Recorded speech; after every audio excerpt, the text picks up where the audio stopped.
Ababaka okuli Mohamed Nsereko wa Kampala Central, Theodore Sekikubo ow'Emyaga, Barnabas Tinkasimire owa Buyaga County West ne Wilfred Nwagaba wa Ndora East bebasibidde ku nnyondo ne bagobwa mu kibiina.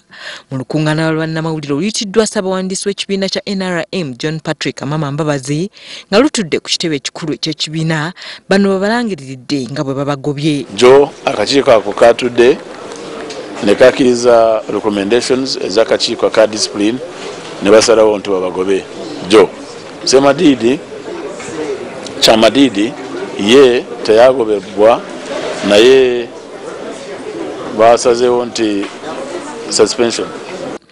Okusinziira ku Mbabazi, bano tebaagala kubagoba mu kibiina kyokka, wabula bagenda kulaba nga batunka nabo mu mbuga babagobe ne mu Parliament kubanga ekibiina mwe bajjira kibanaabidde mu maaso. Mukulu wa Parliament yaffe Speaker muwandikidde ebbaluwa nti tusazeewo ng'ekibiina nti tebakyatukiikirira mu Parliament. Kyokka abatunulira ebyobufuzi bagamba nti kiyinza okubeera ekizibu kugoba ababaka bano mu Parliament. Twafuna recordings ze bayogera ku radio eza TV byonna obujulizi ne tuba nabwo ng'akakiiko ak'empisa. Bwe twamala kino bwe baagaana okujja ne tusalawo nti tufune obujulizi buno tusalewo.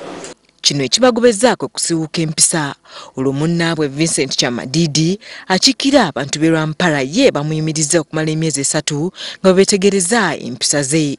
Okusinziira ku kibiina bano baludde nga babalabula wabula nga tebafaayo okukyusa ku ngeri gye beeyisaamu nga bagenda maaso n'okuwakanya ekibiina.